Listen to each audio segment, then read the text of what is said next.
Hello. This is chapter 23 of the Curatage Ghost.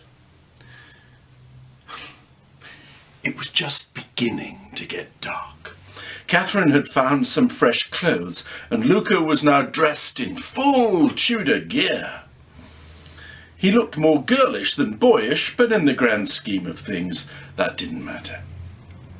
The ruff round his neck was itchy and took a bit of getting used to, but it was really important that they both blended in without comment.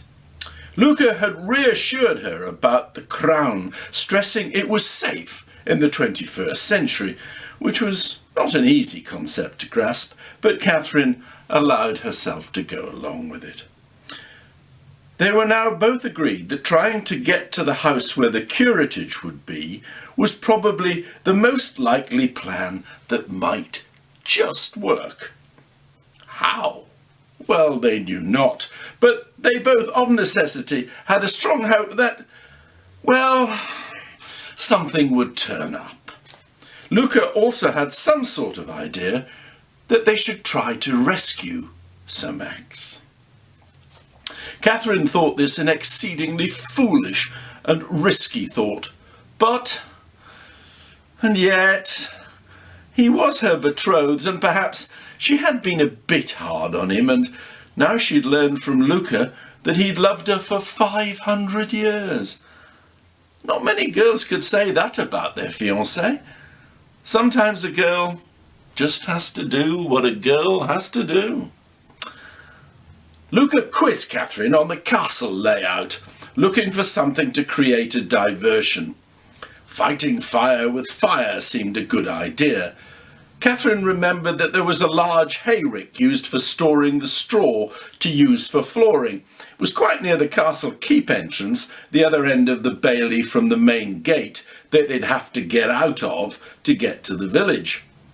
They could see that the bonfire for Sir Max was near the main gate, so if they could set a fire going in the hayrick, people would run away from the other fire to put the dangerous one out, away from the gate, and then give them a chance to free Sir Max and escape outside.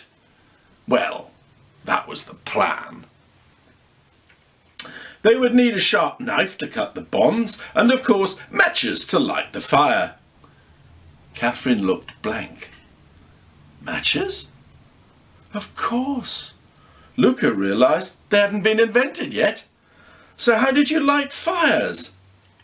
Well, with difficulty seemed to be the answer. The usual way was with a tinder box, but Katherine had no experience of using one, so they decided on pinching a hot coal and blowing on it in the straw.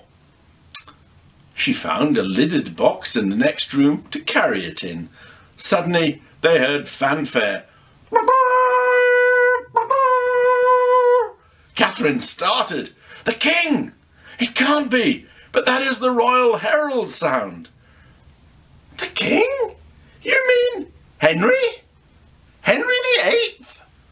She shook her head in mock despair. Of course, and he has a new concert. I wonder if she's with him. Word is, he's trying to get rid of my namesake, Katherine, and has taken up with the other of the Boleyn sisters. Anne, I think. Anne Boleyn? You mean the Anne Boleyn? You know, of history books, the one that had her head chopped. He had this vision of the last time he had visited the London dungeon. But he stopped himself, fearing he might say something unhelpful that would rattle Katherine. He must have come to see Sir Max executed. I suppose he was claiming his throne, so he'll be glad to see the back of him. Oh, my poor betrothed, this is wicked. What they do. We must help him, Luka. We must. Well, this was a turn-up for the books, but if Katherine was really committed to the scheme, there was much more chance they would succeed. So off they went. Now or never. Sink or swim. No turning back. And all that. They sneaked behind the tapestries along the main wall. The hall was empty. Everyone had gone outside to see the king and the execution. In the large fireplace, Luka found a small shovel and put 2 pieces of red-hot coal into the Catherine's box. They reached the castle keep gate, and there quickly mingled with a huge throng of noisy, excited people. The sun was just setting on their right. The sky was a vivid blood red. It seemed some sort of omen. Not an obviously good one. Katherine took Luka's hand and guided him towards the hayrick. They could see the king mounting a high dais with a tall, beautiful and aristocratic woman by his side. "That's Anne," whispered Katherine. "Henry looks like a cat has got the cream. Oh, this box is getting hot. Oh, we'll have to do something soon." There was another fanfare, and a figure was dragged to Henry's feet. Luka could hear Catherine's rapid intake of breath. It was Sir Max. Henry raised himself to his full height.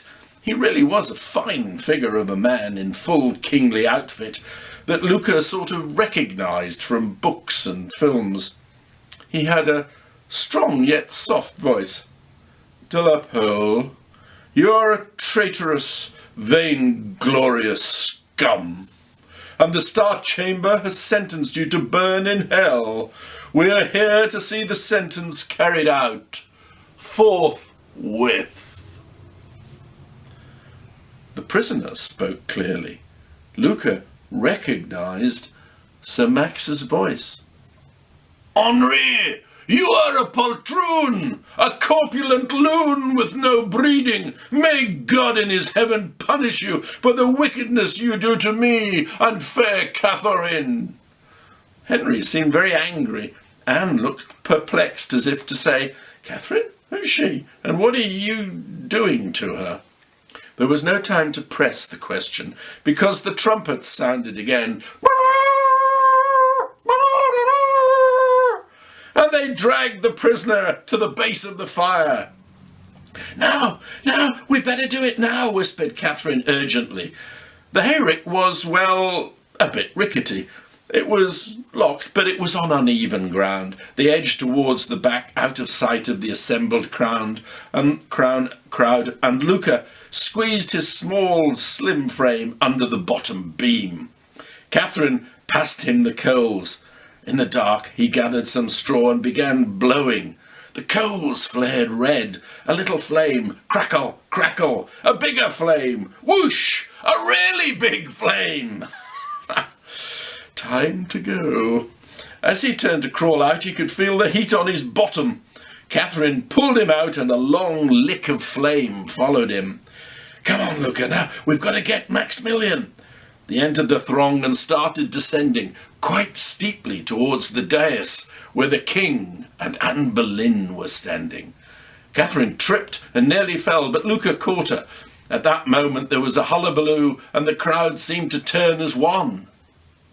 The hayrick was ablaze! Ha!